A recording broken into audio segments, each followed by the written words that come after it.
nós vamos agora terminar aquela nossa série lá atrás. Zoar o capitalismo nunca envelhece, nunca perde a graça. Isso aqui não é zoeira, tá? Isso é bem sério, essa conversa é séria. Nega você horas realmente livres do seu dia a dia. A maçante rotina do trabalho capitalista acaba privando a grande maioria dos seres humanos de horas realmente livres do seu dia a dia. O ocupadíssimo dia a dia da grande maioria das pessoas, gente, grande maioria, tem um horário extremamente reduzido, quando este sequer existe, para atividades como lazer, leitura de livros, meditação, atividades religiosas individuais, etc. Isso tem piorado por ocupações fora do trabalho, como o uso compulsivo das redes sociais, o exercício do consumismo em shoppings e centros urbanos, o transporte lento e o trabalho extra trazido pelos famigerados empregos que exigem atenção 24/7 dos trabalhadores. A palavra-chave desse parágrafo inteiro aí é o exercício do consumismo em shoppings e centros urbanos. Por que eles tiram o nosso lazer? Porque eles querem um lazer produtivo. Produtivo para quem? Para eles, né? No final, em última análise, para eles. Então, eles querem que seja, que você consuma. Tem muitas formas de lazer que não exigem que você consuma. E, infelizmente, a base do sistema capitalista, é o consumo, né? Para você continuar alimentando essa máquina, você precisa consumir. Então, assim, se você for para casa e tiver um momento de lazer com a sua família, jogar com a sua família, ou só conversar, né? Começa a falar, cara, você não está consumindo, você não está gastando dinheiro. E eles precisam que você gaste dinheiro. Isso é lógica. É a lógica no sistema capitalista. É assim que funciona.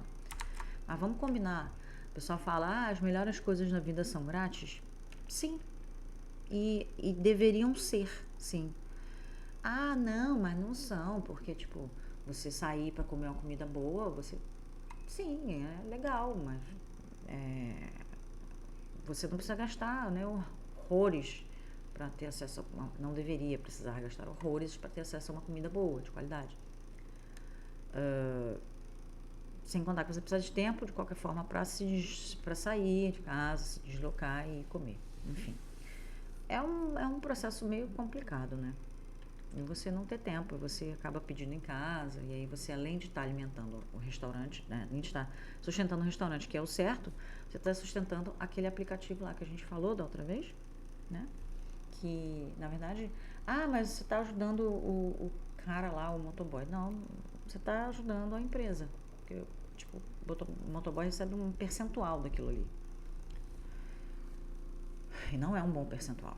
Pelo contrário, eles agora conseguiram aí um reajuste, né, depois daquela paralisação que eles fizeram. Mas é um reajuste meio que ridículo, né? Tudo bem. Eu não quero ficar torcendo esse ring light, porque... Vou tirar da minha cara que tá começando a arder. Então, assim, não, você está sustentando o sistema que só quer... Não está preocupado com o seu lazer, está preocupado com o que ele pode arrecadar do seu lazer, dentre outras coisas quaisquer.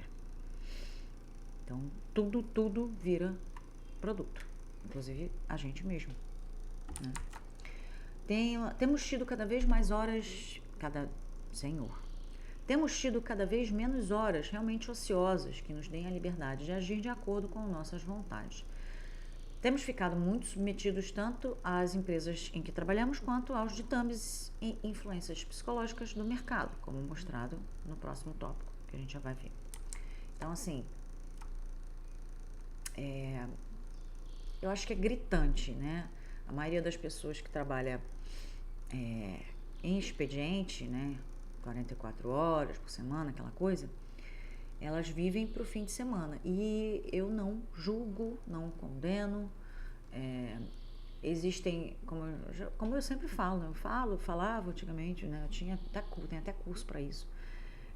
E eu falo até hoje, né? Você pode criar os seus momentos dentro do seu dia para você fazer, você ter aquele momento de paz, você ter enfim, um momento só seu, um momento que você possa fazer o que você quiser. E eu continuo defendendo isso, mesmo para quem precisa estar no trabalho, fisicamente falando, ou de home office, melhor ainda, né? Mas para quem tem que se deslocar até o trabalho, eu sei que o deslocamento às vezes também, às vezes não, quase sempre também toma muito tempo. Eu tiro por mim, né? Eu tô de novo, é curioso porque assim, se o trem muda o horário um pouquinho, eu me lasco. É sempre assim. Então eu tenho que estar sempre buscando uma alternativa para não perder o trem e não ter que ficar esperando mais meia hora pelo próximo trem, porque à noite, depois das 8, o trem começa a ficar com o horário espaçado aqui na minha cidade.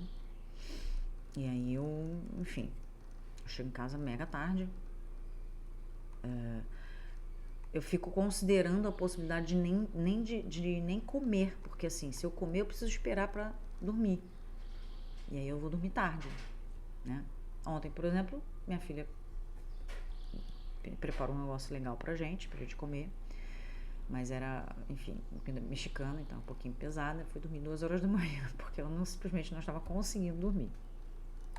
Então, pra gente acordar, pra quem tem que acordar muito cedo, eu ainda tenho esse privilégio de não precisar acordar mais cedo. Compensação, meu horário de trabalho é mais pra noite, né? De tarde pra noite. Então, mas pra quem tem o privilégio de poder acordar mais tarde, se permitir mesmo, né? Tirar esse horário para descansar, para fazer vários nadas, né? Então, nem todo mundo consegue. E assim, eu tenho plena consciência de que se no meu trabalho eles for mencionado, né, que eu tenho as minhas manhãs livres, a gente é obrigado, inclusive, a falar, não, minhas manhãs não são livres, eu tenho compromissos. Que compromissos? Compromissos pessoais, compromissos com a minha pessoa, né? Mas se por acaso isso for traduzido para eles como tempo livre, na mesma hora eles vão querer que eu faça coisas da escola. Ontem, por exemplo, eu perdi minha manhã inteira. E eu falo perdi agora com toda a propriedade, porque como professora eu vejo certas tarefas extra-classe como coisas esdrúxulas, sabe?